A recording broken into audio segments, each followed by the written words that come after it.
Okay, hello, welcome everybody, and thank you for being here on this snowy Sunday afternoon.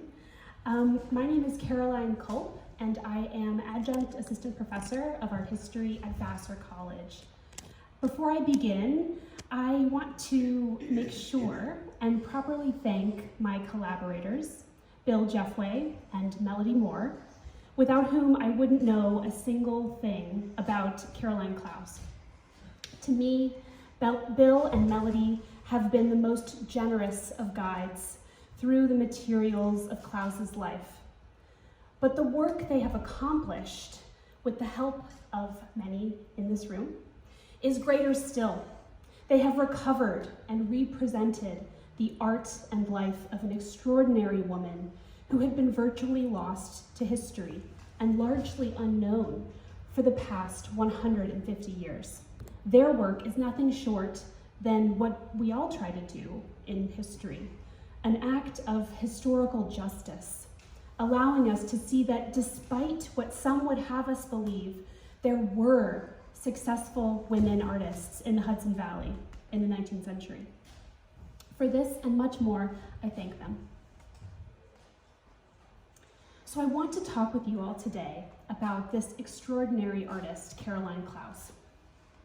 I want to show you how and where she trained, how she learned to paint, and how she became one of the very first professional female artists in the Hudson Valley. As we will see, she owed much of her success to her paintings of cattle.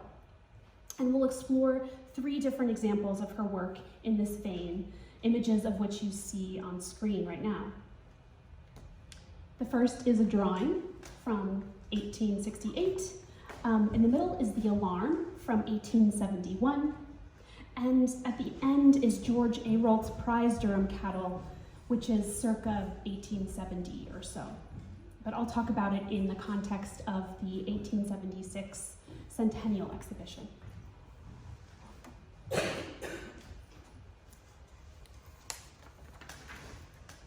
But before we get into all of that, let me start by going back. Not back to the beginning of Caroline Clowes' story, but to exactly 6 months ago, to a warm day in June when I was first introduced to the Hart Hubbard collection of paintings, drawings, prints, thousands of linear feet of family letters, and other ephemera, materials which were carefully saved by the artist's family and are now protected in the collections of the Dutchess County Historical Society. When I first saw the scale and the volume and quality of this collection, I was absolutely blown away.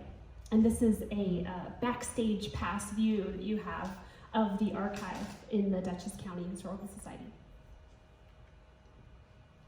Bill and Melody enthusiastically introduced me to Caroline Clowes' works in oil on canvas and oil on board, some 25 objects in total, and a few of which you see on screen now.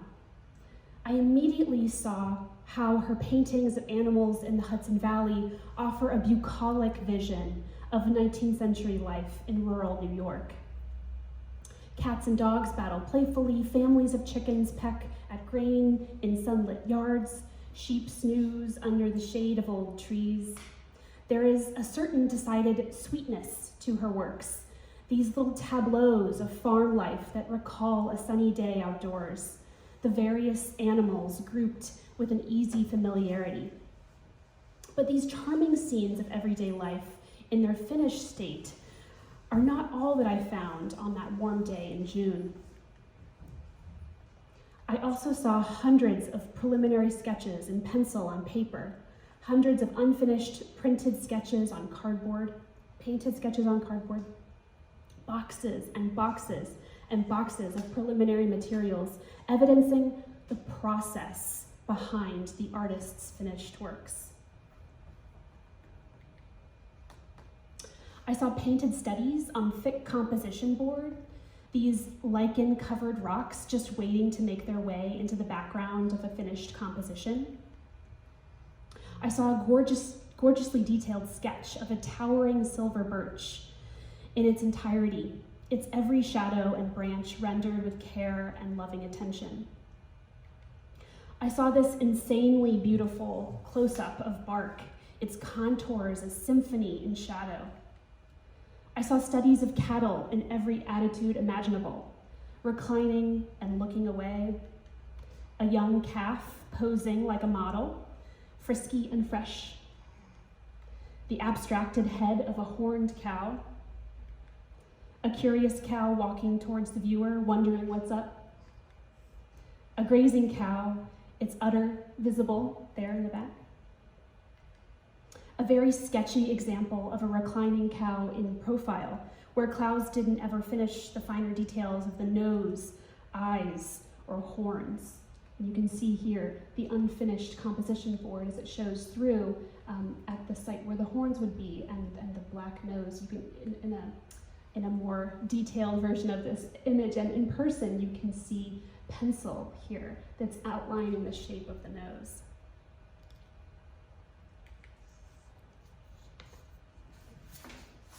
I saw pages torn from Clowes' sketchbook where she's clearly fascinated with the multifaceted expressions of her young bovine friends, fitting 6 quick, loose sketches into this single page that show a single cow at rest, as if in thought and annoyed. And I love the difference in attitudes and expressions here. Here he's like a little upset. Here he's a little snoozy. Oh, what's that? She really gets them. As well as a more formal portrait, this study of a mature cow, demonstrating it in a more stately attitude. As an art historian, I am always on the lookout for new projects and to discover new artists, especially women artists and artists of color, who are underrepresented in the field of American art. And so I knew, the moment I began to explore this vast archive, that this was an absolute treasure trove. Not only did it include hundreds of finished and semi-finished studies made along the path to completed works of art, a body of materials which haven't readily survived, especially in the art from this period. But also, I found this archive to be the proverbial golden ticket that an academic scholar pictures on the fringes of her imagination, the unstudied archive. I don't mean, of course, unstudied as in untouched or completely unknown. As I said in my opening, Bill and Melody have been actively researching these materials for a combined total of 15 years. I mean an unstudied archive as in previously unpublished in the art historical literature in the field. So I did what any self-respecting art historian would do. I jumped in with both feet. I learned about how Clowes emerged onto the art world's international stage in 1876 with a painting of, you guessed it, cows. Her Cattle at the Brook, which is now lost, was accepted to and installed at the 1876 Centennial Exposition in Philadelphia, the first official World's Fair to be held in the United States. Its sprawling pavilions featured the latest advancements in horticulture, agriculture, and machinery at an enormous campus in Philadelphia's Fairmount Park. Clowes' Cattle at the Brook was displayed in the main gallery of Memorial Hall, together with portraits, landscapes, and other genre paintings by the likes of Winslow Homer, Albert Bierstadt, and Sanford Gifford, all hung salon style to represent the very finest art produced by the young nation. Right off the bat, I saw that more than any other subject, it was cattle that dominate Clowes' oeuvre. She painted white cows and brown cows, black, brindle, and spotted cows. Her subjects gaze and balk and bellow and stare, as we've seen. In some works, mature steers pause at brooks to drink, and in others, young calves nap, surrounded by a hen with her chicks. As a young artist intent on developing her talents in drawing, it was cows she turned to, placid subjects that they were. The earliest extant sketch in the Hart-Hubbard collection of the Dutchess County Historical Society is an intricate composition in pencil on paper depicting 5 cows, 2 horses, and a smattering of sheep wading in the shallow waters of a wide river. The sketch was completed on April 15th, 1853, when Clowes was just 15 years old. And you can see at the bottom here, and if you go downstairs to see the exhibition, you can get up close to this drawing and see she's written her name and the date. And so I asked myself the most obvious and almost nearly stupid question any art historian would ask: why cows? Why did Clowes focus on this bovine subject so diligently and at the exclusion of other subjects? What was it about them that attracted her? How did she learn to paint them? What was her artistic process? With the help of Bill and Melody, my friendly neighborhood Clowes whisperers, I learned that it was, in fact, paintings of cattle in their many and varied attitudes that helped Clowes establish herself as one of the very first professional female artists in the Hudson Valley. Throughout the 1870s and 80s, she completed a few special commissions of farm life, but also sold dozens of her paintings of cattle, some for as much as $400. This income, which was quite a sum in the latter half of the 19th century, allowed Clowes to remain comfortably self-sufficient and unmarried all her life. She actually said in the letter to family that she was wedded to her easel. She even used the earnings from her paintings to purchase her own property in Florida, where she spent the winter months sketching and painting cattle, among other subjects. And you can see here, also painting downstairs in the exhibition, her really delighting in the botanical details of Florida with these gorgeous palms and palmettos and Spanish moss that drips down from the top of these trees.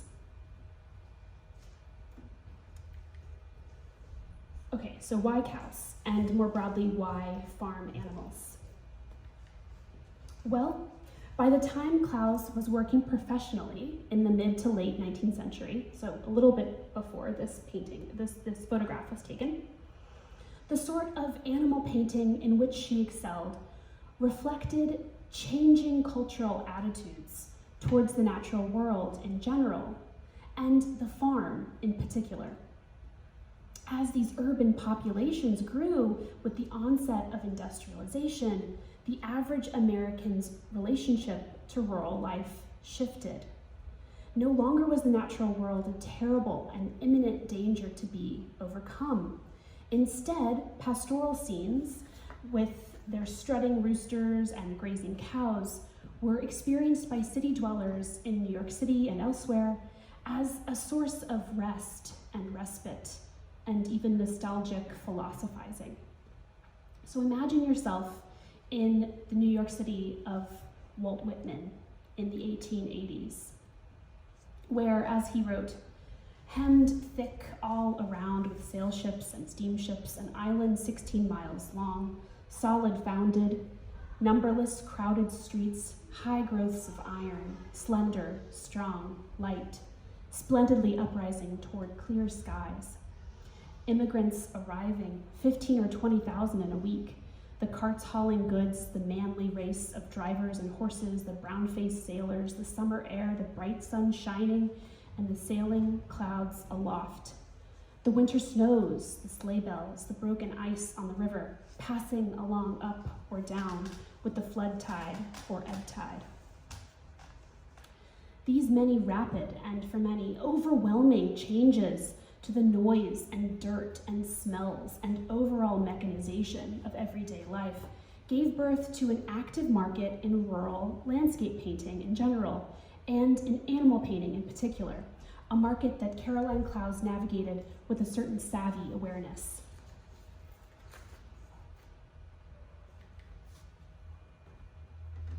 But the majority of animal paintings completed in the United States towards the end of the 19th century related directly to hunting, an overtly masculine pursuit. Scholars have accordingly approached the works of artists like John James Audubon, Winslow Homer, and William Michael Harnett from the perspective of animal advocacy and the development of animal rights movements.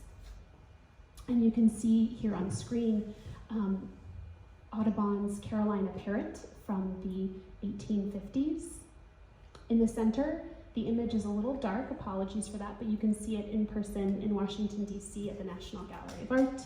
It is an image by Winslow Homer, the American painter, of a dog and a young man hunting this deer, and it was a unique form of hunting that was quite prominent in the 19th century, where the hunter and his canine companion would drive a deer into a body of water and basically make it swim until it was so exhausted that it could be killed quite easily.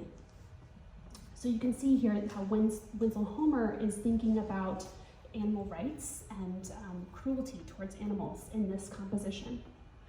And the last image is a trompe-l'oeil painting, oil on canvas by William Michael Harnett. It's an example of nature mort, or kind of dead nature. So these hares that have been killed, birds as well, all hung in trompe-l'oeil fashion. You're supposed to look at it and go, oh my gosh, that looks real. It's hyper-realistic. So all of this is to say that this is the majority of what animal painting was in the 19th century. And I forgot to say that Audubon, while today known as an advocate for the preservation of birds and bird life in America,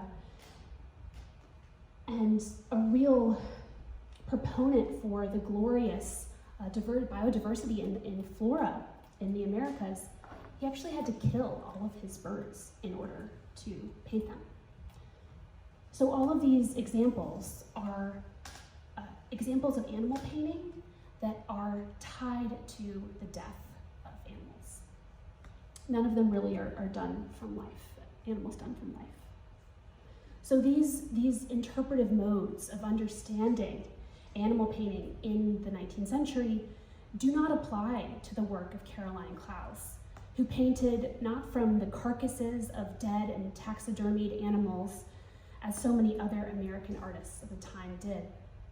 She instead sketched her animal subjects directly from life, trying her best to capture their individual expressions and hear the exact shapes of their ears and the turn of the neck on this sheep. This is one of my favorite sketches downstairs in the galleries.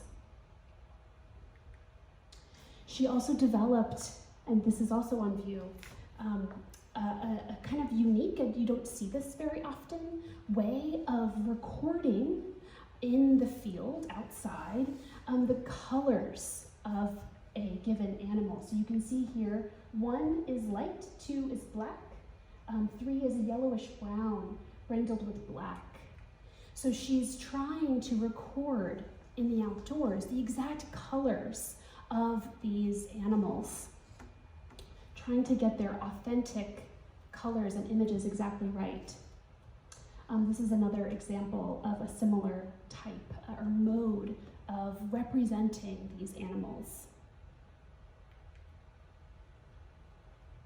Oops, skipped forward, sorry about that. So painting and sketching in what was then a very rural LaGrange, New York, a region heavily dependent on dairy cattle, Clowes lived and worked alongside her subjects, and she painted them from life as lively and vivacious creatures. This habit set her and her work apart in the competitive field of animal painting. From what we can gather from the archive, Clowes' methods and processes for her painting were developed both independently and as part of a more formal training regimen. Clowes, for example, received 5 drawing books for Christmas in 1851, along with the promise of lessons from her Aunt Adelia Nichols. And in the excerpted letter that you see on screen from 1852, we see Caroline Clowes writing to her sister, saying, "I received as a Christmas present from Miss Nichols 5 drawing books from which I hoped I shall soon learn to draw well." Subsequent encouragement at home, at the house called Heartsease, and lessons from her aunt, who was proficient in watercolors, sparked Clowes' early devotion to the creative act of painting. And you can see here in what we think is an early watercolor sketch by Clowes, her aunt chiming in with advice about modifying the green. By 1854, she was taking lessons at the Poughkeepsie Female Academy, which included drawing lessons. And you can see, drawing is somewhere in there, promise, just believe me. Okay, and by 1857, she moved to the Poughkeepsie Female Collegiate Institute, where she took lessons in drawing, as well as in painting in watercolor and oils. And you can see here drawing, can you read that? Drawing, painting in watercolors, and painting in oil. And we're seeing also the prices that are listed out for her materials, for her artistic materials. So canvas, paints, and some, well, you'll have to trust me, but some brushes as well.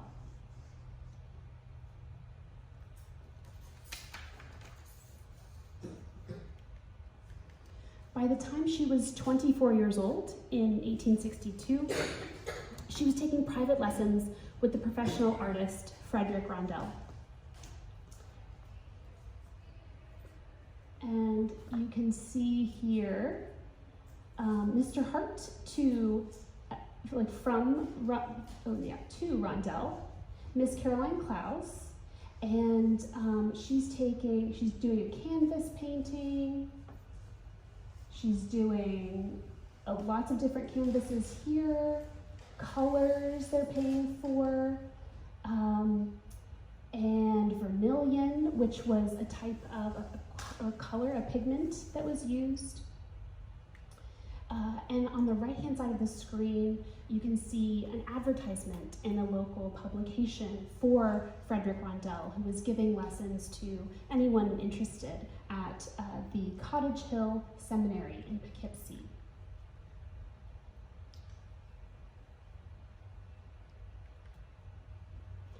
And there he is, Frederick Rondell, who was a very talented artist trained in the French Academy. He moved to rural New York to paint the scenic landscapes of the Hudson Valley and became good friends with the Hart family and with Caroline Clowes. And this photograph is actually from the family's album of friends and other notable figures. He was a skilled artist in landscape painting and genre painting. What you see on screen is a canvas called The Hunting Party from 1856. And these men are shown here in this clearing. They have a little lean-to set up. This looks to me like a fishing rod here, but the hunting party. And again, think back to those other examples of animal painting and remember how integrally tied the depictions of animals were with the act of hunting them. And remember, you're realizing how different and unique Caroline Clowes is in the day. In addition to landscapes, Frederick Rondell, these are 2 of his works on screen, he also excelled in animal painting, which he trained Caroline Clowes in. And these 2 examples on screen I really like because, as we'll see, the way that he is sort of layering these 4 individual horses together is something that we'll see also from the style and mode of composition that Clowes adopts from Rondell. And in the nicely oval and kind of sweetly romantic image on the left of a little dog he's looking pretty scruffy. the brick wall behind him, its plaster is peeling, and he has this green blanket spread over him. He's already eaten the scraps that were given to him. So here too, Clowes is learning narrative from Rondel, a certain way of incorporating meaningful details into her compositions in order to tell stories about the cute and sweet and sentimental animals that she's painting. Beginning in 1862, Frederick Rondel starts training Clowes in drawing and the active study of animal anatomy. On screen, you see horses' legs from three different angles and directions. And what's really notable about this drawing, which is signed CMC, June 16th, 1862, is the influence of the French tradition here. So we know, and then this sketch of 6 horse hooves from the same time. We know that Rondel is having a heavy hand here in Clowes's artistic study and education. This is maybe one of my favorite objects from the installation downstairs, but the hatchwork and the modeling shown here on the horse's legs is really just extraordinary and quite beautiful. They also drew landscapes together. On the left is a landscape dated 1862 by Rondel. He signed it, F. Rondel. And on the right, also signed and dated the same period, is a landscape by Caroline Clowes. And you can see in this juxtaposition the similarity and the way that they're both using these kind of watery landscapes and meaningful tall trees to structure and compose and kind of lay out these very picturesque landscapes.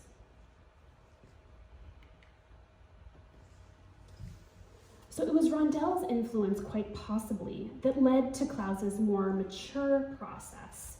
And now we've arrived at our first cow case study, as it were.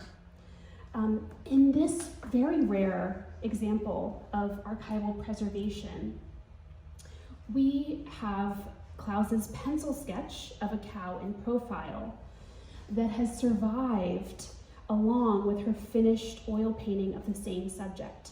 Both are dated 1868. And though the artist made some changes in the cow's distinctive markings, the study and the finished composition are otherwise nearly duplicate. And so we can see here the sort of mark in the middle of this cow is a little bit different in the finished painting. But otherwise, this attitude, the splayed legs here are really quite the same. This connection reveals for us key insights into Clowes's artistic process, which are reflected in the final work. Rather than outlining the composition as a whole, so rather than those landscapes where she's thinking about the positioning of the trees and relative to the water, here she gathered a group of individually arranged animals and fit them together like puzzle pieces. The result is a painting that feels both detailed and slightly static. The cattle and sheep shown here, for example, appear as if layered one on top of another. So you can see how the sheep are almost their own tableau. They don't really interact with the other animals in the composition. And these are, our primary leading man or leading lady here is kind of layered in front and behind. It's difficult to see in this image, but with other cows here.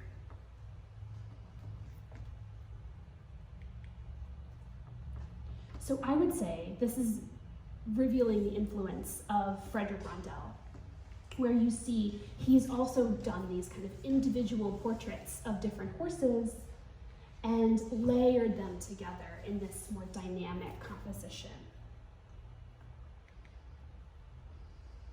In addition to Rondell, 2 more men were instrumental in Clowes' professional development.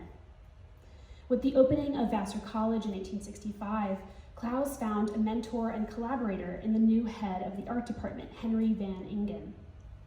As well, James H. Wright, or he's also signed his name J.H. Wright, who was a well-known portraitist with long-standing local ties, stepped into the role of advocate and agent for Clowes. Writing from New York City in February of 1870, J.H. Wright said, "I saw your picture and was much pleased with the sentiment as well as the painting. I thought perhaps that the shadows on the light-colored horse were a little weak, but it is a charming picture. And I succeeded in getting it in at Goupil's.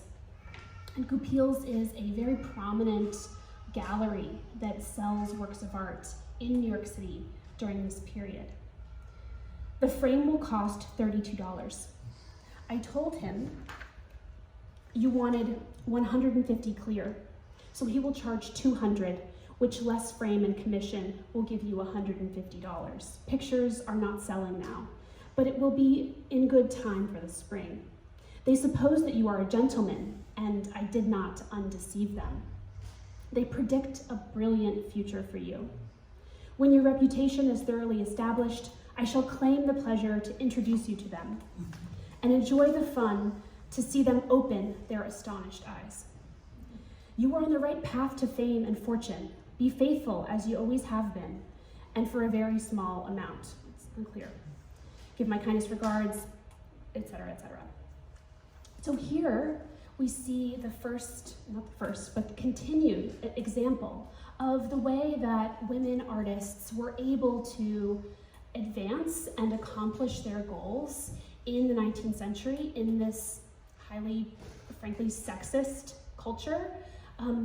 They had to find and develop male advocates, be that people like Frederick Rondell, who taught them, fathers and brothers who were artists or encouraged art making. And in this case, a male advocate who went to New York, took Caroline Clowes' paintings with him, and was able to sell the paintings, not knowing that the painter was a woman, but on their own merit. "They suppose you are a gentleman, and I did not undeceive them," he says. This success continued, and with one of Clowes' largest and most ambitious paintings.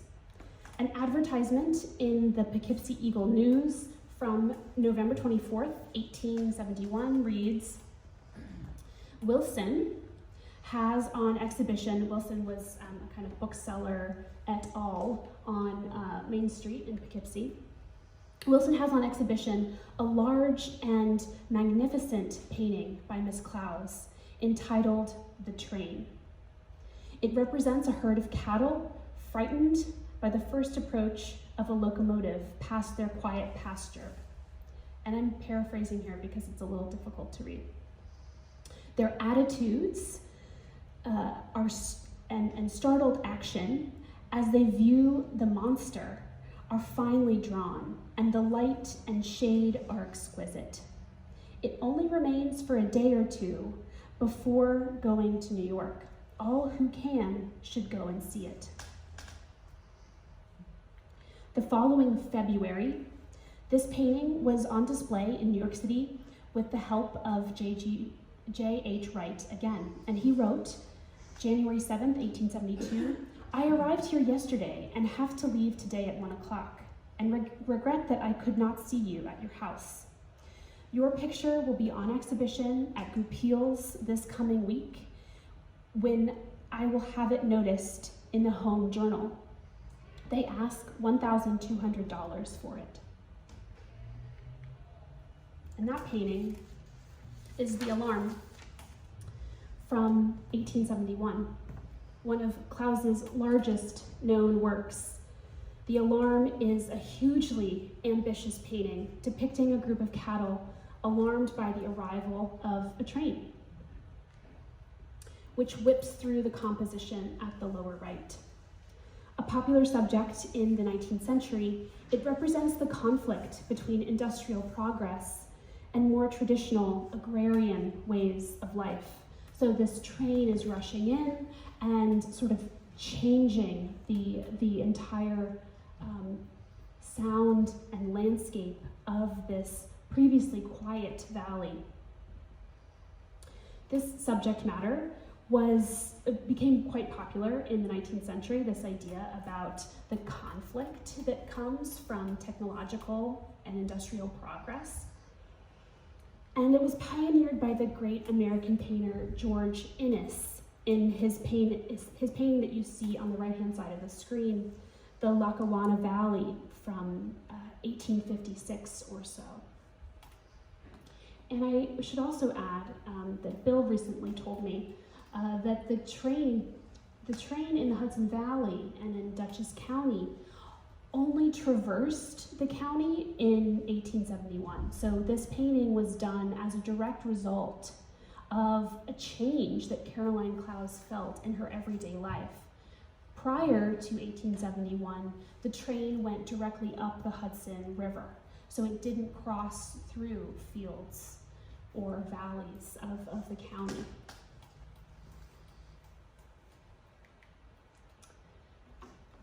And when you see this in person, it's been restored recently, the details are really quite exquisite. This thistle flower down here, the rolling eye and fierce gaze of this cow, these gorgeous, what I think are black-eyed Susans here at the bottom. The detail that Caroline Clowes is able to very carefully work into her compositions is one of the ways that I think that she is a really extraordinary painter, and her botanical details are really wonderful. In the arrangement of the cattle, Clowes may have been inspired by Rosa Bonheur's similar Morning in the Highlands, which she owned in reproduction as a carte de visite. Bonheur was a French animal painter, or animalier, and she was a contemporary of Clowes and the most successful female artist of the period. And there she is, Rosa Bonheur. This is also a carte de visite that Caroline Clowes owned.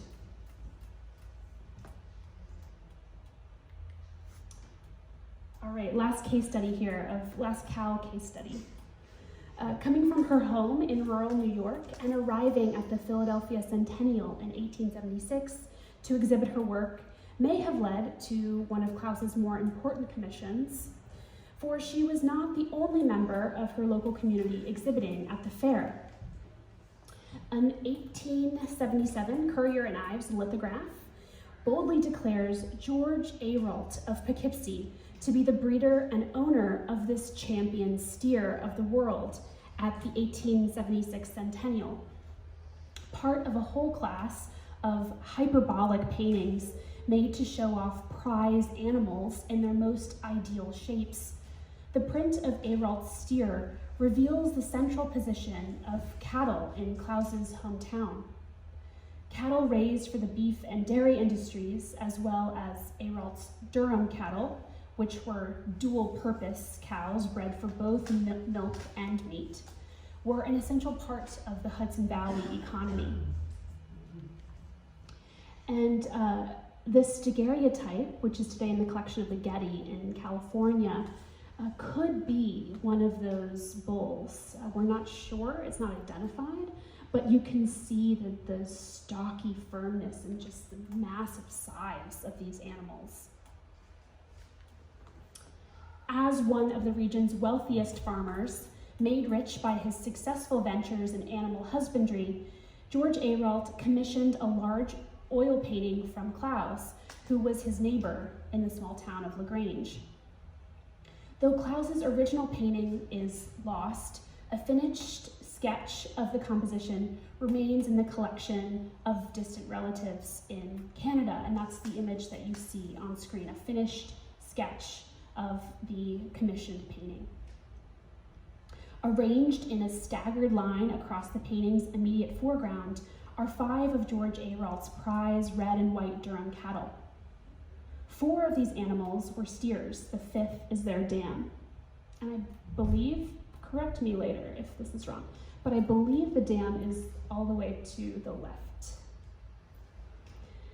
At the time of Clowes' paintings, these big cattle were celebrated as the largest ever bred in America, weighing up to 3,800 pounds each. In the background, behind the gargantuan cows and just visible through the trees, Clowes included a sliver of Ayrault's red brick Victorian house. You can see it here. Ensuring viewers would easily recognize the location and thus the import of these famed cattle. In this way, we can understand Ayrault's commission and Clowes' painting to be a celebration of his successes in careful breeding and dietary regulation, as well as a kind of declaration of his wealth and prestige in the local community. As an artist specializing in the depiction of farm animals, Clowes frequently completed compositions like Ayrault's, formal commissioned portraits of singular prize animals. You can go downstairs and see the sort of prize painting of the horse that's downstairs. She also painted, as we have seen, more staged and calibrated scenes narrating moments from the daily lives of horses, cows, sheep, chickens, and other livestock. Set in these descriptive landscapes, these pictures were equal parts harmonious, sentimental, and moralizing. The Ayrault Commission balances these 2 common modes of animal painting to create, on the one hand, an agricultural document archiving the farmer's success, and on the other, a visually appealing agrarian landscape of farmland harmony. According to the recollections of Miss Edith Louisa Hubbard, Clowes' painting was hung over the mantel in the big parlor on the west side of the Ayrault place. This was a domestic decoration reflecting the family's larger property and expressing a key element of its essential identity. So from her earliest days as an artist, it would seem, cattle were the greatest of her muses. Clowes was not alone in her fondness for and reliance on bovines. On at least one occasion, in 1883, a cow was given as a bridal gift between members of Clowes' extended family. Writing to her niece, Louisa Nichols asserted, and I'm going to read this quote because it's such great color to the period. It's a lovely way to end, I think. At length I take up my pen to give you what I hope will be the pleasing information that herein is to be enclosed, a draft for $25, wherewith to buy you a cow for your bridal gift from me. And I hope the mooey will bring to you may prove a perfectly good and satisfactory one, and that she may live a long time and furnish you with an abundance of milk and cream and buttermilk and pot cheese and whatever other good thing she may be expected to contribute to your welfare and enjoyment. As I shall be anxious to know if this reaches you safely, please, if you have not time to write me a long letter on its arrival, send a postcard or notify me by a message in any other person's letter you may be writing soon. And when the cow is properly installed or empastured on your premises, it will interest me to know her name and color, etc. Caroline is painting me a very pretty picture of cows going home from their pasture at milking time, which I hope you may one day see. There are so many things to be told, I fear some will be forgotten when my letter closes. From the meadow to the table and onto the artist's canvas, the cow in 19th century America offered a cornucopia of worldly gifts to Clowes and her family in New York's Hudson Valley. And there she is. By examining her previously unstudied career, we gain a radical new look at decades-old conversations about animal painting, its gendered status, and professional women painters in 19th century America. I, for one, am so glad to be part of this rediscovery now and for many years to come. Thank you.